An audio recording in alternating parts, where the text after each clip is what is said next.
the part-time heroes behind the US cricket's historic win.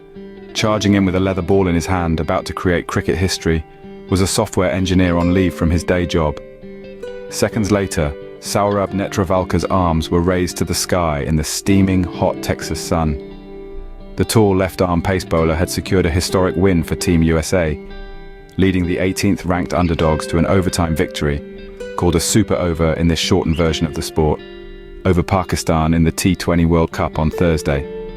When the Indian expat came to America in 2015 to study a master's in computer engineering at the prestigious Cornell University, he didn't even pack his cricket shoes.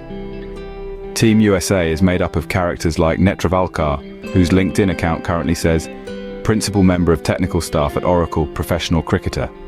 His teammate Nostush Kenjiga performed 800 hours of community service just so he could be eligible to play for the US. And now, they are local heroes, and Team USA is perched at the top of its World Cup group, ahead of tournament favourites India and 6th-ranked Pakistan. For USA cricket team manager Kirk Higgins, this is the first phase of what he thinks will be a deep push in the World Cup, co-hosted by the US and the West Indies. His goal is to get out of the group stage and into the Super 8 yes. Speaking to the BBC just minutes after the historic game, Higgins said the massive win was still sinking in and that the energy is very high. I always said that we could beat a top nation. I saw the way the boys are playing over the last month or so. This is not really surprising to me, he said. Most Americans were oblivious to the magnitude of their team's victory, unaware there was even a Cricket World Cup going on in their country. US player Aaron Jones told the BBC that really big win would open the eyes of Americans not following the sport. And that's the hope for the International Cricket Council, ICC, as it tries to get a foothold in the world's biggest sports market, where fans are more accustomed to Super Bowls than Super Overs. Schoolteacher Ricky Kassoon, who helps run the New York Big Apple Cricket League, said the US win over Pakistan was a big deal for helping the next generation fall in love with the sport. I saw that there are a lot of young players that are coming through the school system, and after the school cricket is over, they don't have an opportunity to play, he told the BBC. The league has 9 teams, up from 8 last season. A lot of the kids out there, they're excited, especially with the World Cup on right now, he said. Mr. Kassoon says cricket is slowly growing in New York, particularly in the melting pot of expat communities who miss playing their favorite sport. It's growing. You may not see a lot of mainstream Americans, but they're trickling in. And that's a win, he said. But the battle for the hearts and wallets of Americans can't be compared to the impact the Football World Cup held in the US in 1994 had on soccer in the country. Fans on social media have complained that Cricket World Cup matches in the US are not shown on mainstream broadcasters, and the big matchups like India v Pakistan in New York this weekend are played in the morning, making it primetime evening TV in India.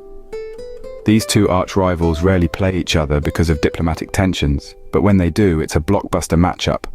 The 2011 World Cup semi-final was watched by more than 400 million people.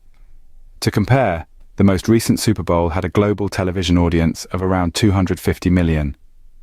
Ali Zar, who owns Zar Sports, one of only a handful of cricket stores in New York, says the India-Pakistan match being played at the new Nassau County International Cricket Stadium outside of New York City on Sunday is the one people are waiting for.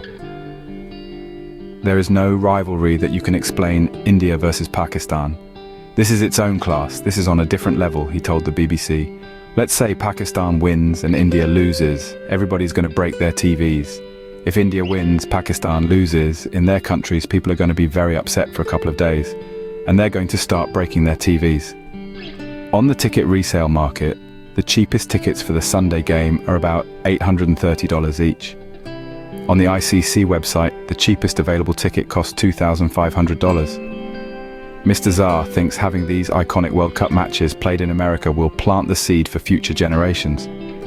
A lot of Americans are walking into his pop-up merchandise store, and they're asking questions about the sport. They know there is a World Cup going on, so they ask us a question. What is cricket? He said. I was born in Pakistan, so I know about this sport. My kids are born here, other kids are born here. They are starting to ask questions about this sport. They are interested. Thank you for watching Topics on Trend. Go ahead and check out another trending video on our channel here.